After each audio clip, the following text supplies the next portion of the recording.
Hello, my beautiful friends.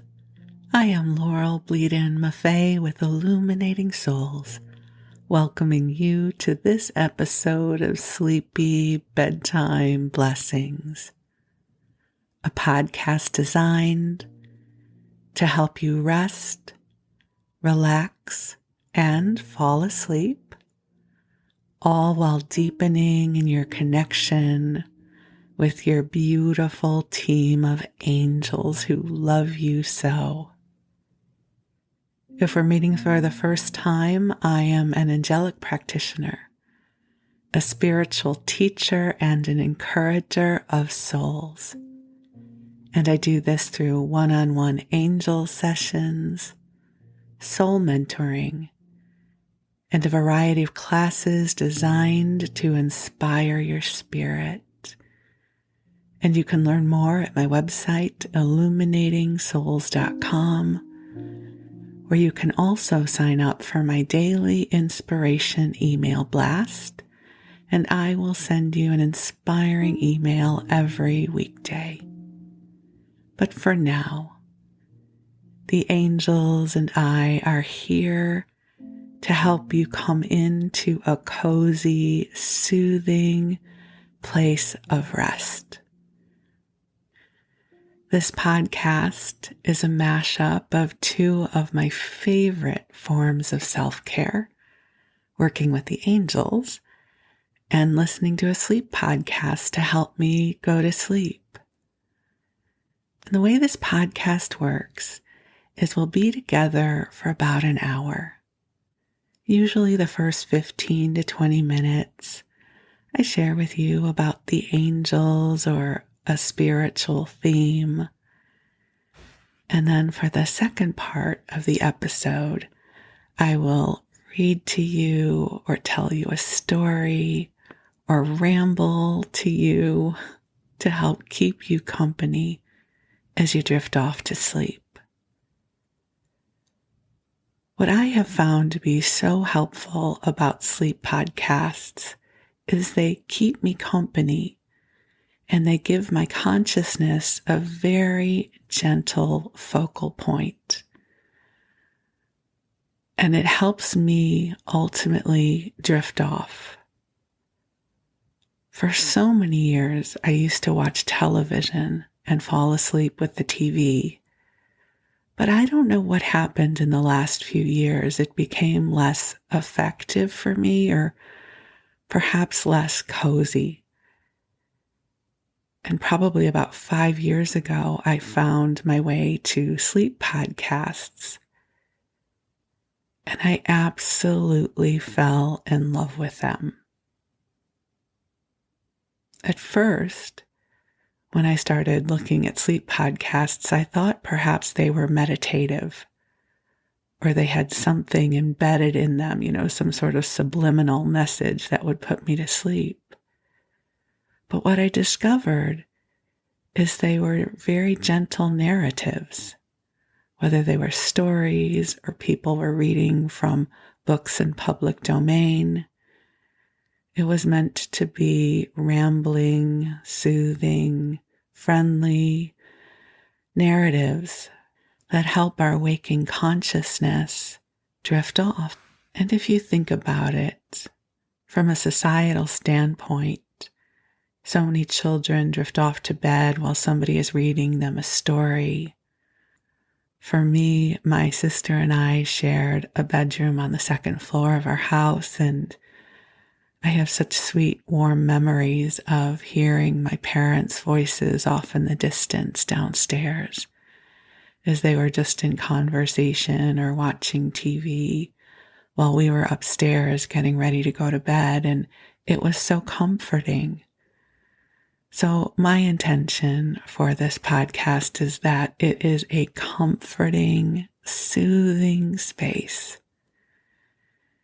And it may take a little while for you to build your connection to the podcast.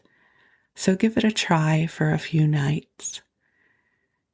And my sense is you'll find out within 2 or 3 times if this is going to work for you. It takes time to get used to the sound of my voice.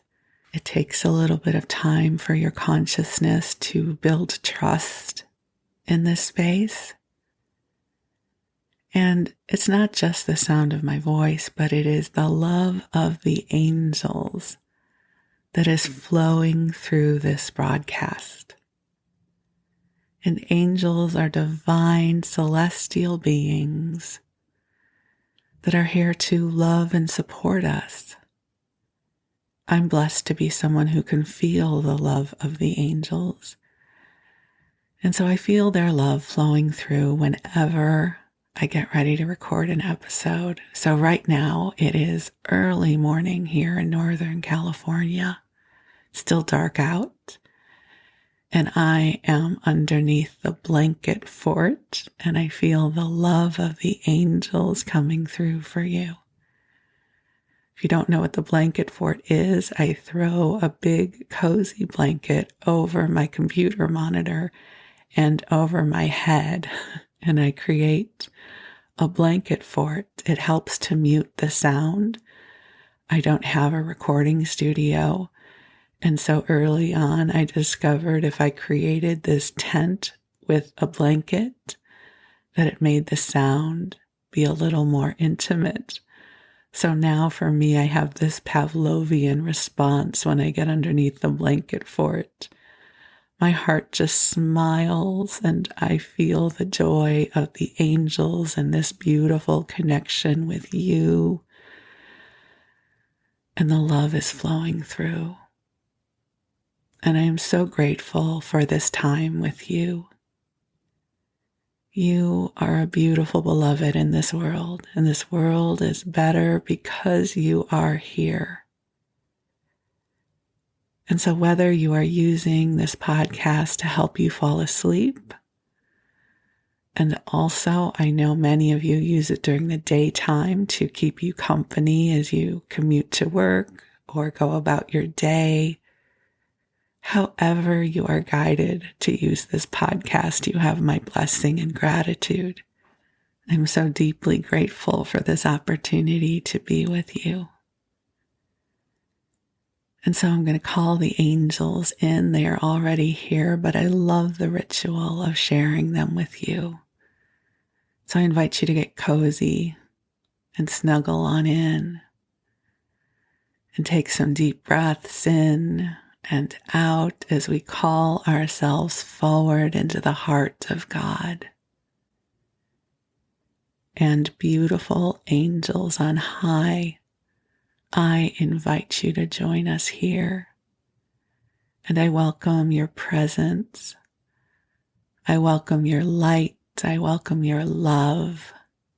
And I ask that you infuse this broadcast with blessings for each of our beloveds listening now. I ask that you bring forward the sweetest of light. I ask that you bring forward healing. I ask that you clear from us anything that does not belong to us. And I ask that you help clear any doubt or worry that really does not serve us, clearing this up into the highest realms where it can be transformed in service for the highest good of all concerned. And so, dear ones, just take some nice deep breaths in, and the angels and I invite you into this sweet moment that is being cultivated just for you. One of the beautiful things about the angels is they will calibrate this energy specifically for you. So the stream of energy I might receive might be subtly different than what you receive. But the angels are able to meet you where you are in live time, even if you're listening to this broadcast years after it was recorded. The angels can be with you now and that they are aware of what is transpiring in your life and what you are carrying in your heart. And they are here to love and support you. And the greatest thing that you can do is to open to receive. That might sound so easy, but most of us are so good at giving and not so great at receiving. So a sweet little prayer that you can bring into the light here is, angels, help me open to receive your love. Help me feel and sense the love that you are bringing me. And some of the ways I experience the love is I might just feel a beautiful warmth in my heart chakra. I might feel tingles. I might feel a beautiful presence. And even if you think you're imagining it, that's okay. The imagination often serves as a gateway for us to awaken to our divine guidance. So often there is this misperception that mystical gifts come forward like huge whooshes of energy that feels so remarkably different than our normal awareness. But my experience of divine guidance and working with the angels is that the energy is subtle because this is your journey. You are in the driver's seat. So in some ways, it's so helpful to use the imagination as a springboard.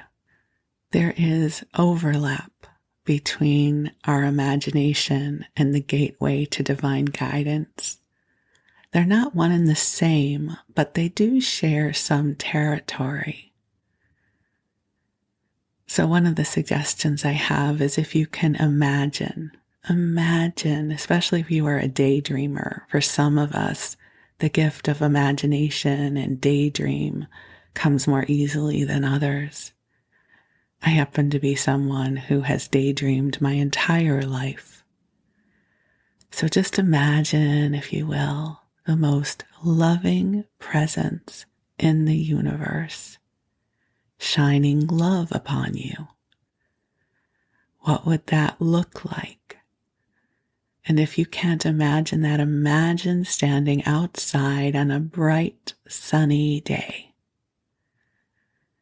and feeling the rays of the sun warming you.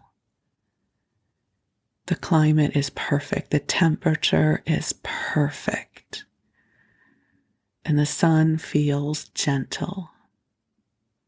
The sky is bright blue and the grass is green. And you can feel the blades of grass underneath your bare feet. And you can feel the love of the universe as it translates into the beauty in this world.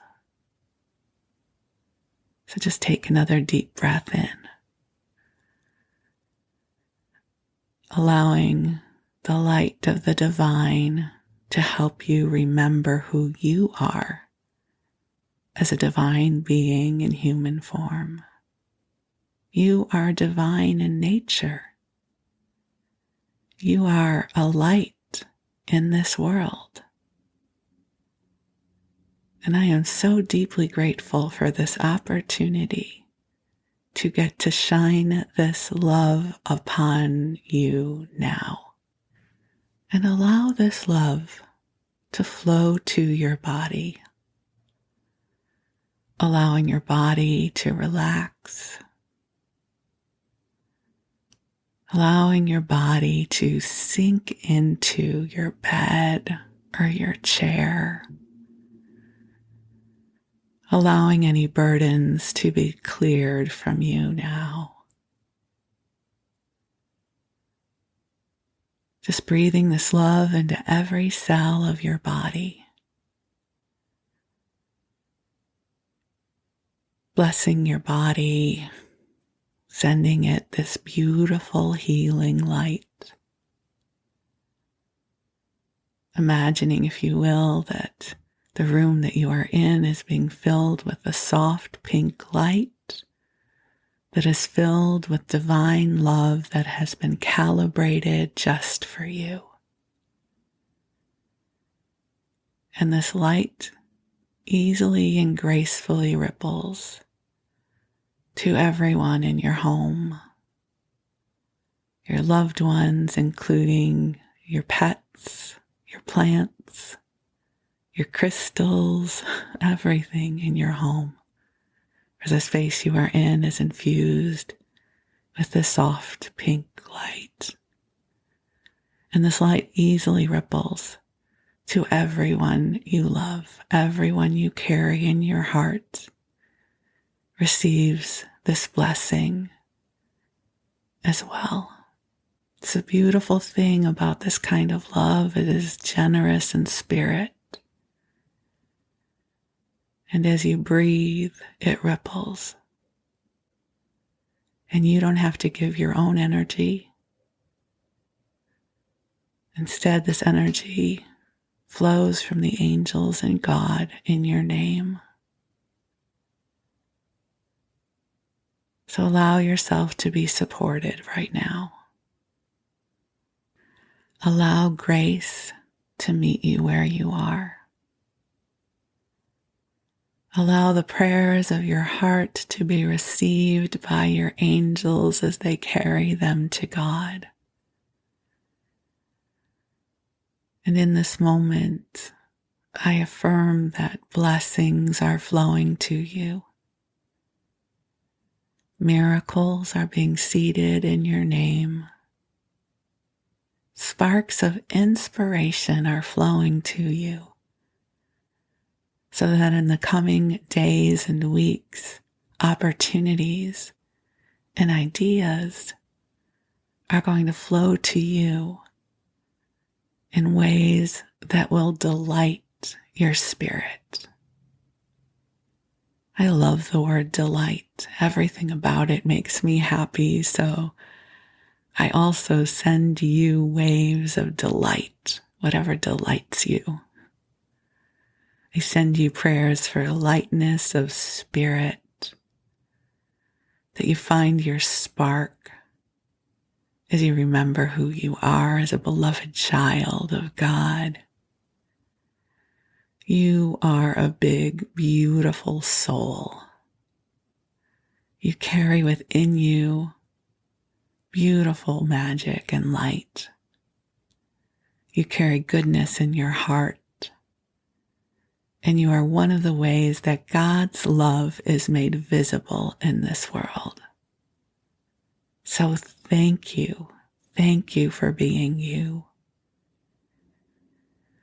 Thank you for the light you carry in this world. We are so deeply grateful for you.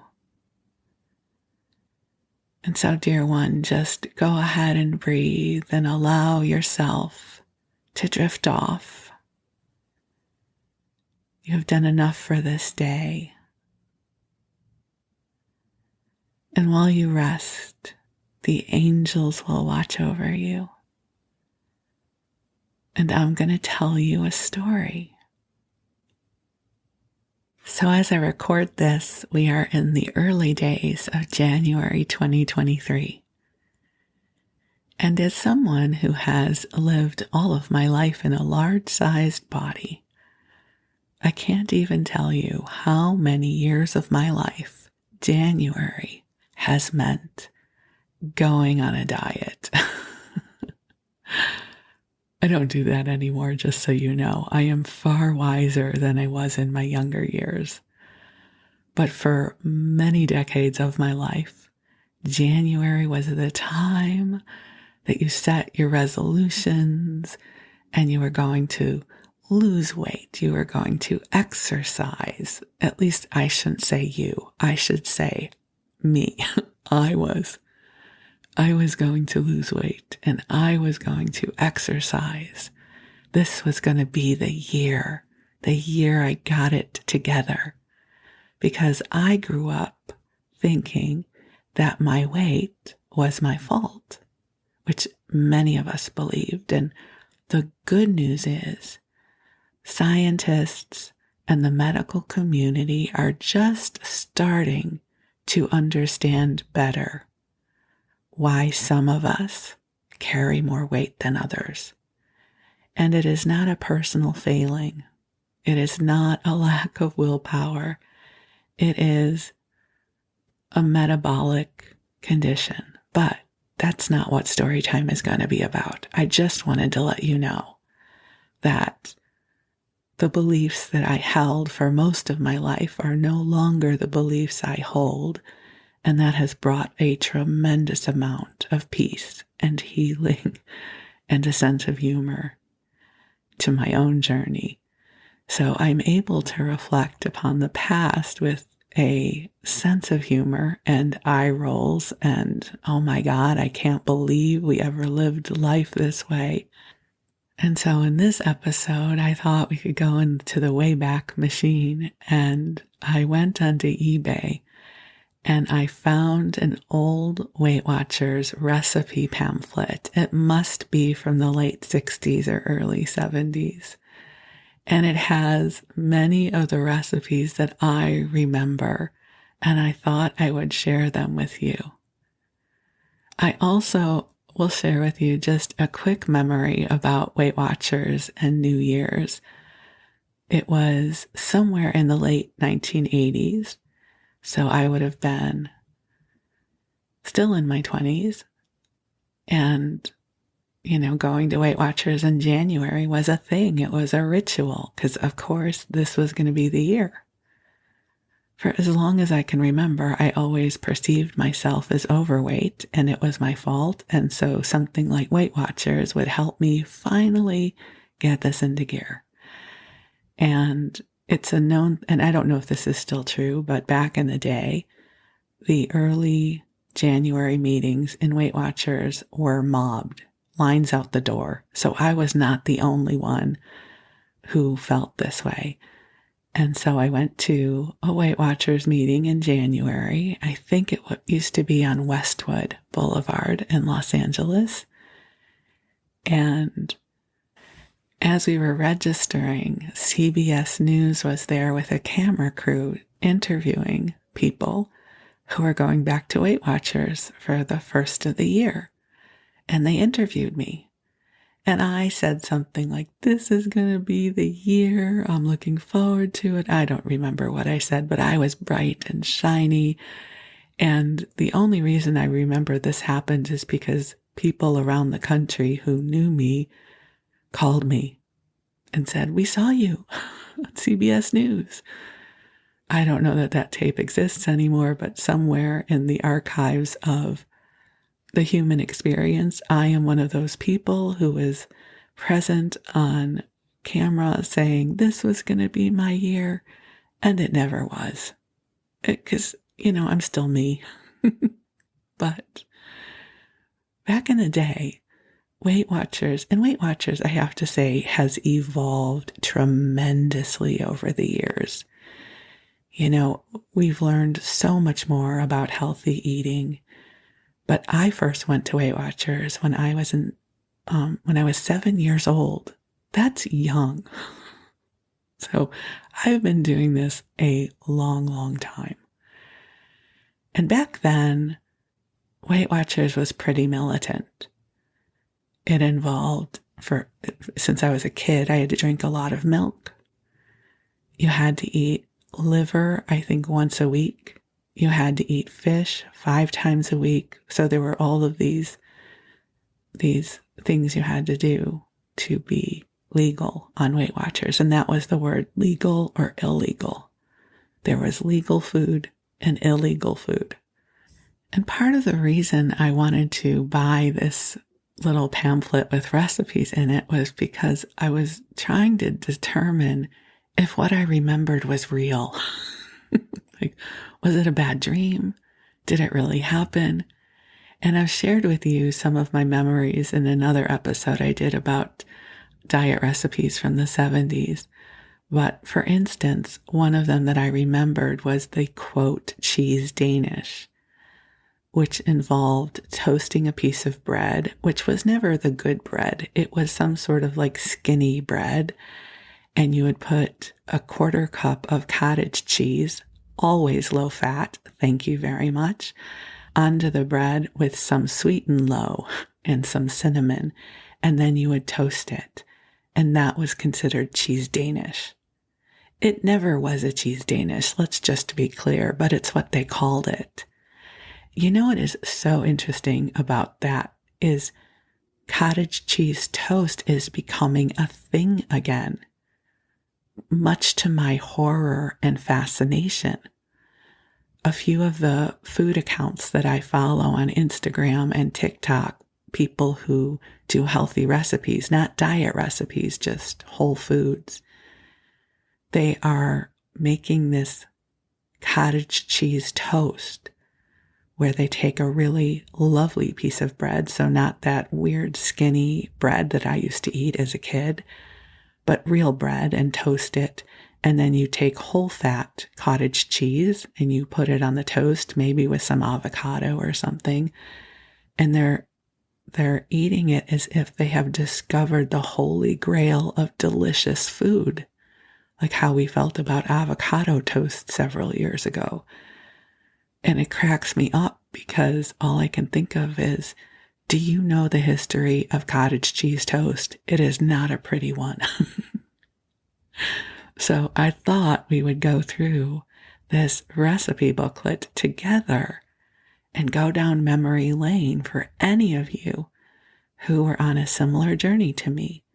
And if you weren't, if you got to eat actual food like ho-hos and Cheetos and macaroni and cheese and real cheese Danishes, well, God bless you. I'm so glad that you were able to consume those foods when you were younger.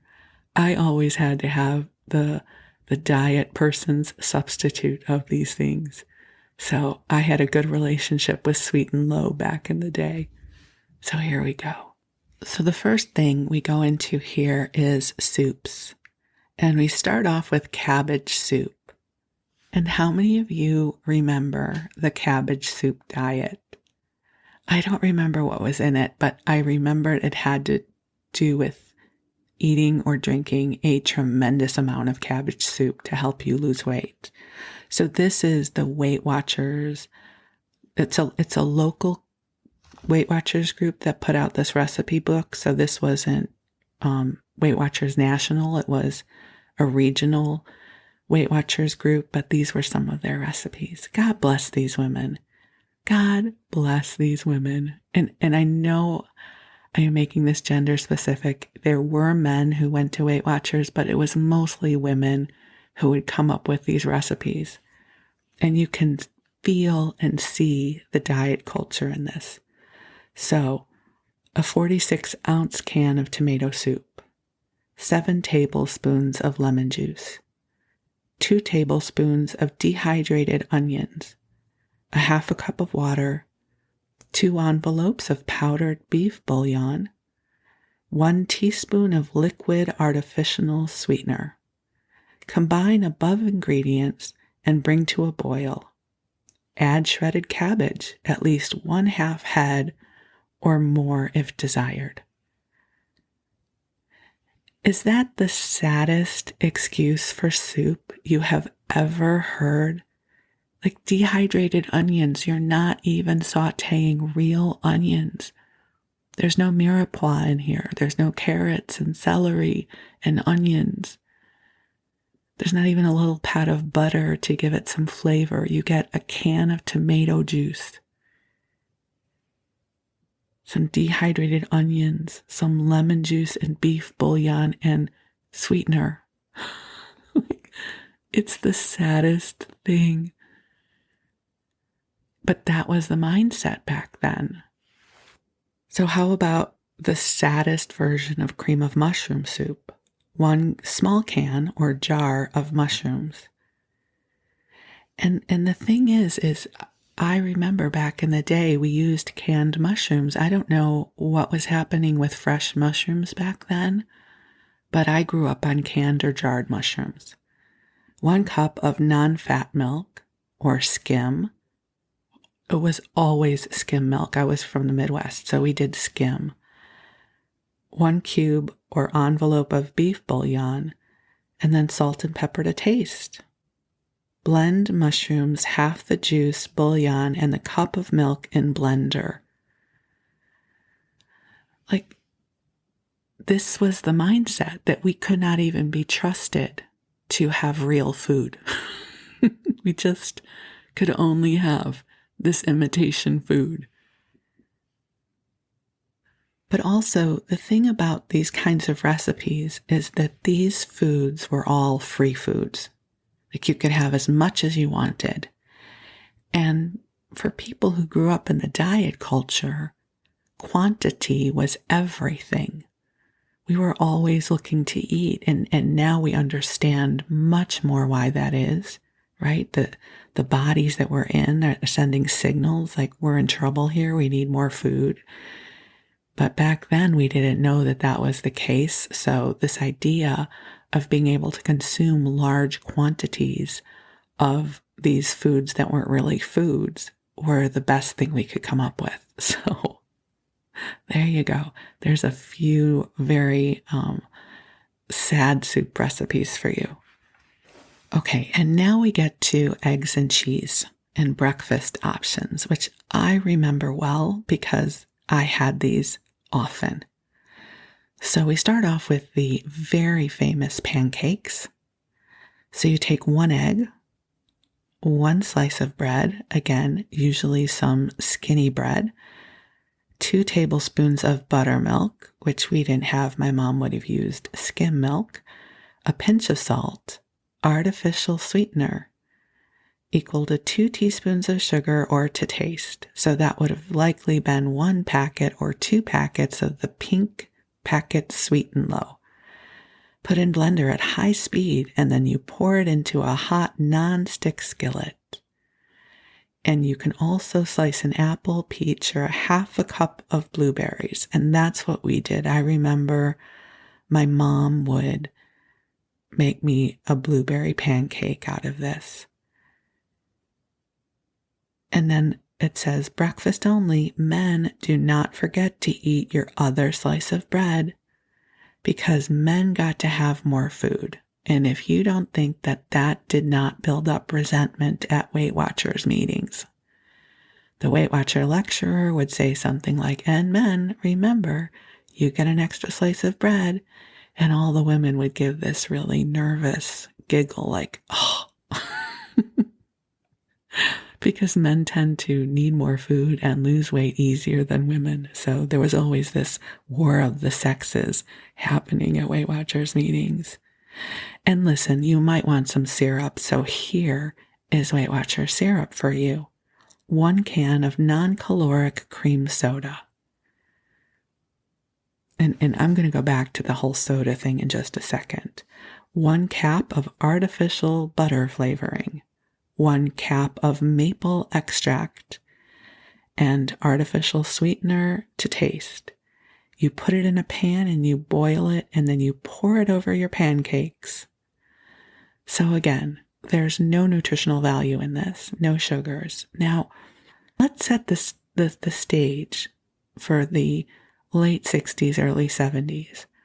Artificial sweeteners were relatively new to the marketplace. And it was determined that fat and sugar were why we were all fat.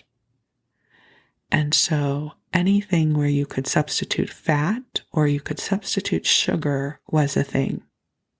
And we didn't know better then. We didn't know if this would damage our systems, nothing. It was just this miracle thing that you could use saccharin or Sweet and Low and sweeten things, because we were looking for sweet things. And as far as diet recipes go, sugar-free soda is used in many of these recipes for flavor. So that this uses the sugar-free cream soda is not a surprise to me. And I seem to recall that the brand of sugar-free soda that we would use for cooking these weird recipes tended to be Shasta, because Shasta had a wide variety of flavors, including orange and grape and black cherry soda. So there were things like Tab and Fresca, but we didn't use those as much in recipes. So there is, here, you guys, here's the famous cheese Danish that traumatized many people back in the 70s.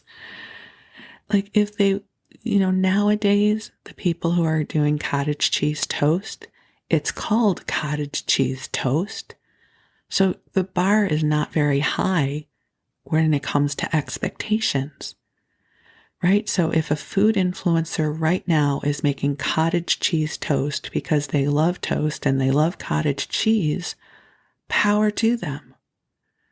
But do not give me cottage cheese toast and call it a cheese Danish, because the bar of expectation for me when it comes to cheese Danish is really, really high.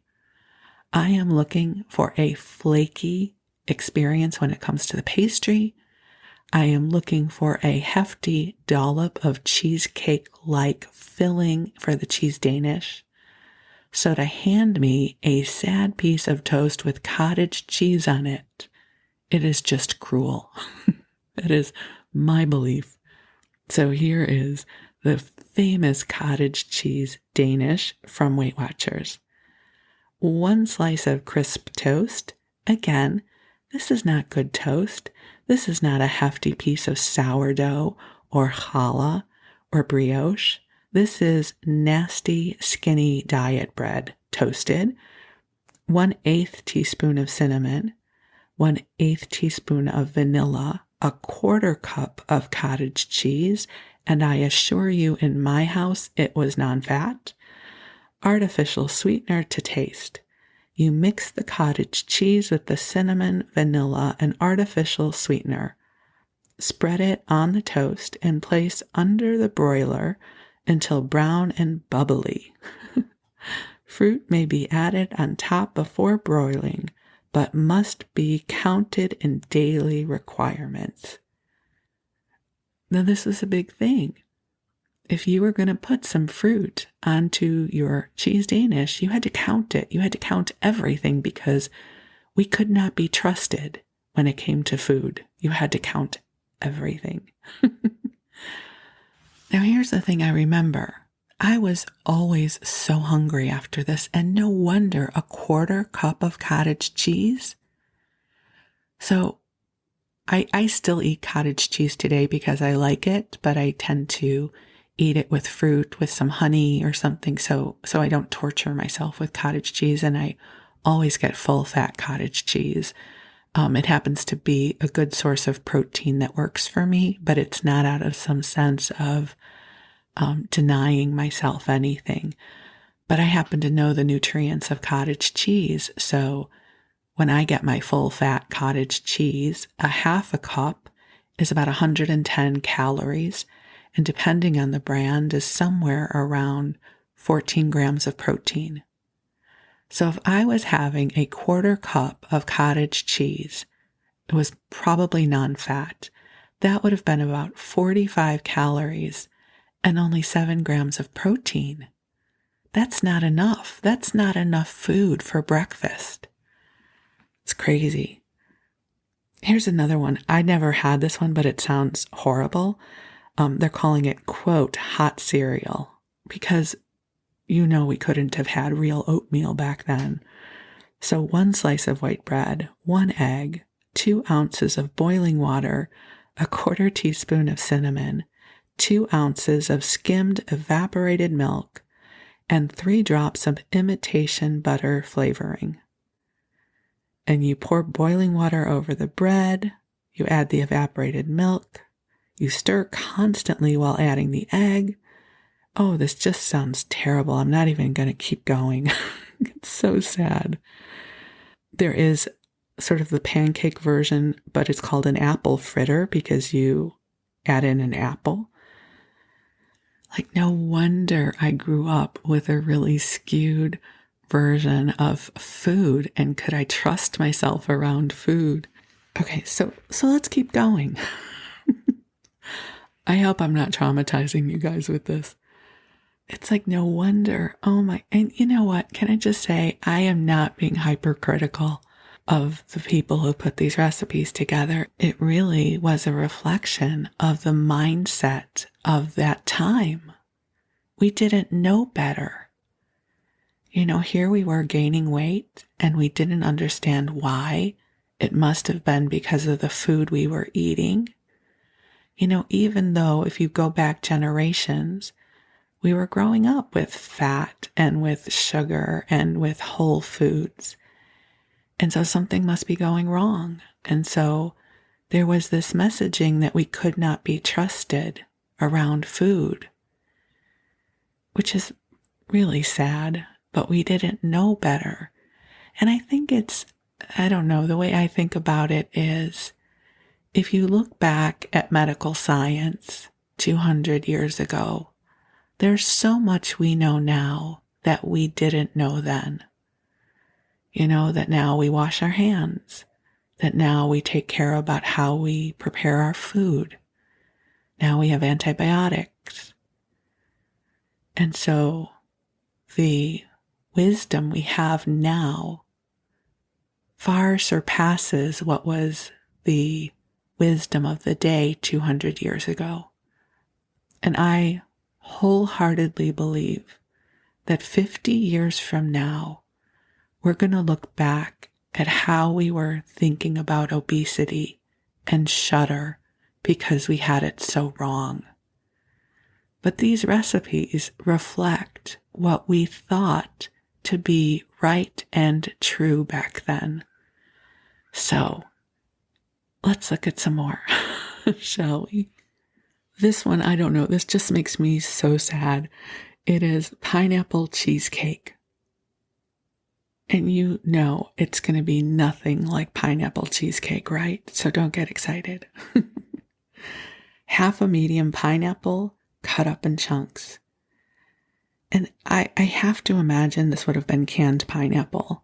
I don't know, who knows, but however you get your pineapple, half a medium pineapple, cut up in chunks, 1 cup of water, 1 cap of vanilla extract, a pinch of salt, 1 cup of diet soda. Here we go. There's the diet soda for us, cream or lemon, 1 1/3 cup of ricotta cheese, and 2 packages of gelatin. So artificial sweetener equal to 6 teaspoons of sugar or to taste.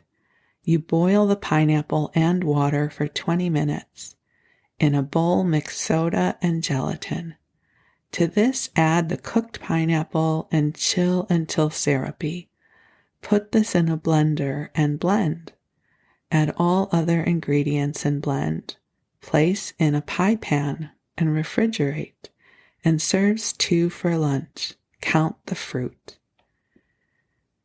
So placing it in a pie pan, I guess, adds to the illusion that this is pie. So if desired, toast 2 slices of white bread and put it into a blender. Add cinnamon and granulated artificial sweetener to taste. Blend and sprinkle over pineapple cheese mixture before refrigerating and count the bread. Oh, my heart aches for us back then. We were trying so hard. We were trying so hard to be good. Here's the saddest lasagna recipe. So cut 1 slice of toast in half to make 2 slices. Wait a second. This is such a Weight Watchers thing. Take 1 slice of bread and cut it in half, and then you'll have 2 slices. We were trying to play these mind games with ourselves back then. Like, okay, wait, if I cut it in half, I'll have 2. Okay, so cut 1 slice of toast in half to make 2 slices. Place side by side on a pie tin. Pour marinara sauce over the slices, then place 2/3 of a cup of ricotta cheese over that. Repeat with another layer of marinara sauce, place in oven, and heat. Oh, that is sad.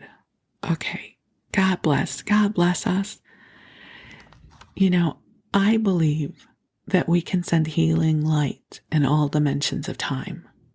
So can we all come together right now and send healing light to all of us who are eating these sorry excuses for food back then because we thought that is what we had to do. We didn't know better. And let's send healing light to all of the researchers and all of the wise ones who are helping us come out of the darkness into the light where we can actually eat real food. Okay, thank you, angels. We'll keep going though, because I don't know about you, but I think this is kind of funny. Hold on. Do you guys want the saddest, quote, macaroni and cheese casserole recipe? So 1 16-ounce can of bean sprouts, because we couldn't even get fresh bean sprouts back then because, it was seasonal and you might not be able to get that. So it's a can of bean sprouts, a half a teaspoon of imitation butter flavoring, 2 slices of dry bread, half a teaspoon of salt, half a teaspoon of onion powder, 4 ounces American or cheddar cheese cubed. Okay, I'm not even going to keep reading this because it is so sad. So you use the bean sprouts instead of macaroni, which is going to surprise absolutely nobody. Okay, I will say I'm not going to share the recipes with you, but there are an odd amount of liver recipes because we had to eat liver once a week and many people could not tolerate it. I was fortunate because being raised Jewish, I was raised eating chopped liver, so liver was not an odd flavor profile for me as a kid. So I was lucky, but there are a lot of liver recipes in here, but we're going to skip over this. And we're going to go into the vegetables. And I think this is interesting because a lot of the vegetable recipes are using cauliflower to substitute potatoes and rice, which was ahead of its time.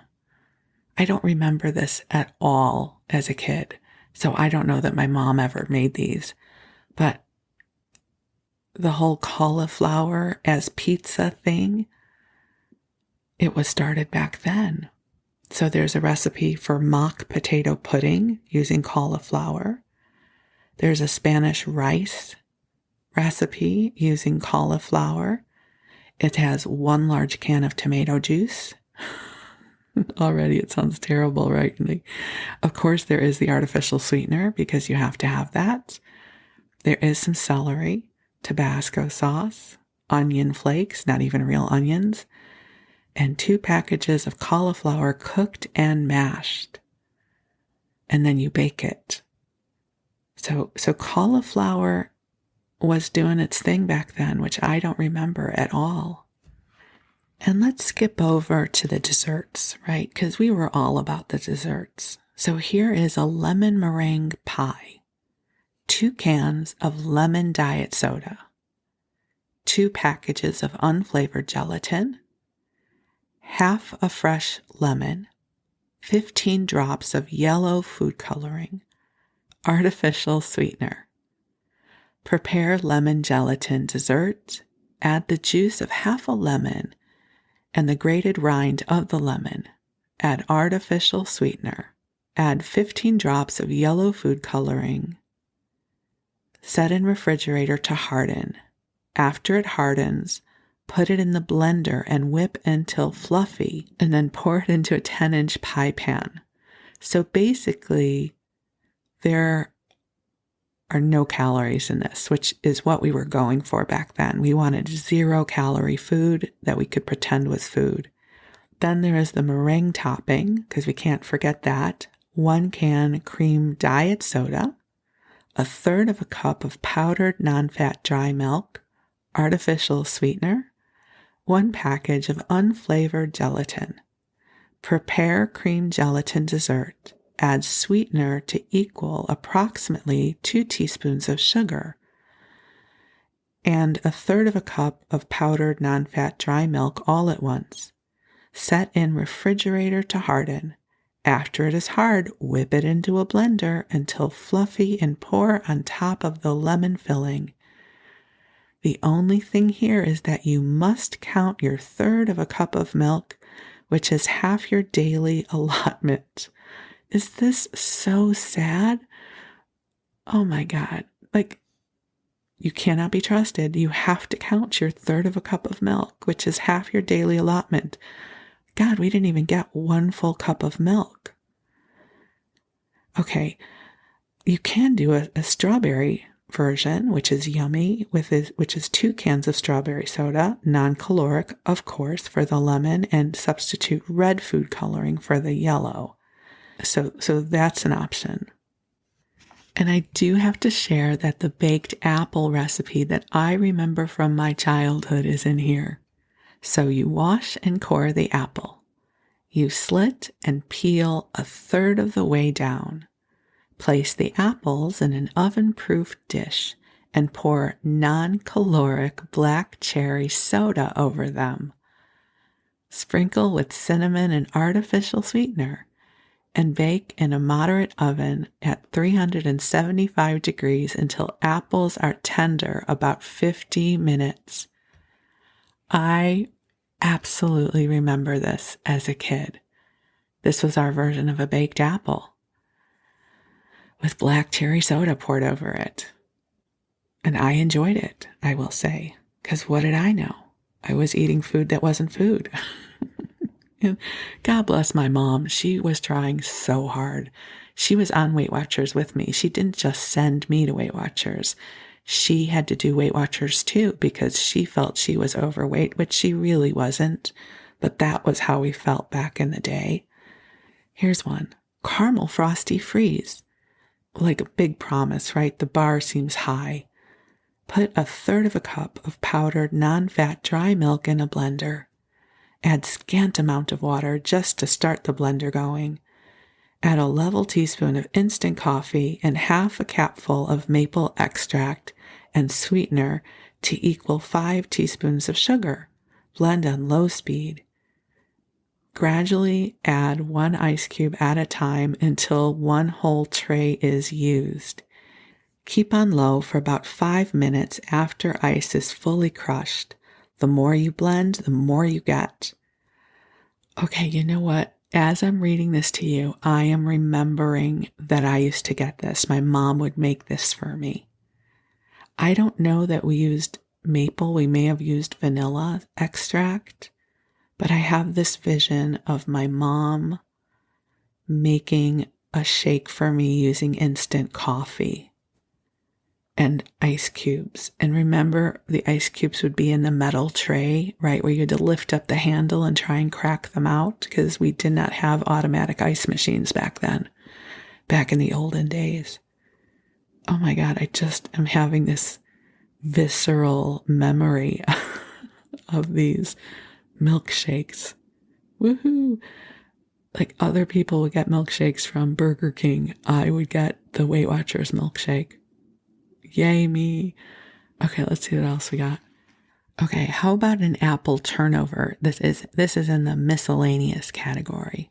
1 apple, peeled, cored, and sliced. 1 teaspoon of lemon juice. 1 tablespoon of water. 1 slice of white bread. 1/4 teaspoon of cinnamon. Artificial sweetener to equal 2 teaspoons of sugar.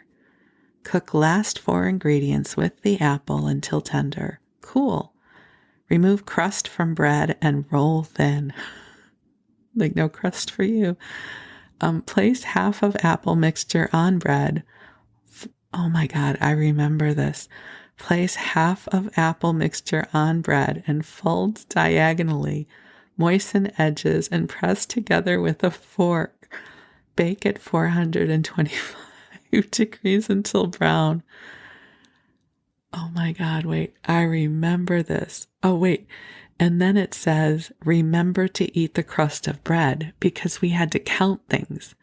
So we couldn't just not eat the crust of bread. You had to eat it even though you were cutting it off. Wait, I remember these. Oh my God. I remember flattening out the bread. Oh, goodness gracious.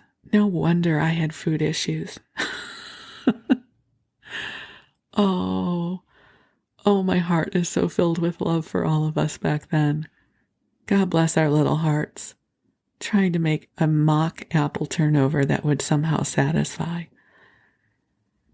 Okay, let's see what else I can find. All right, and here is a fruity milkshake to sing us home.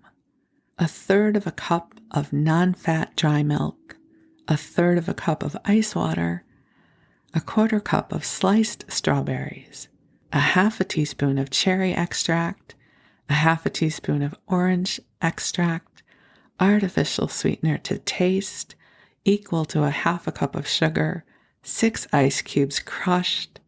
Combine all ingredients except ice cubes in blender. Run at medium speed for 2 minutes or until strawberries are pureed.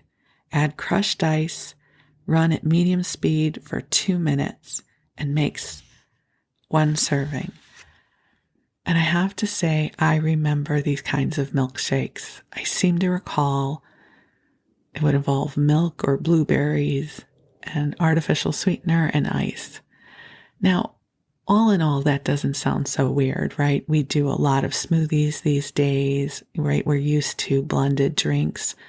But the thing was about those things is somehow what I recall is I was supposed to trick my brain into thinking I was really having a milkshake.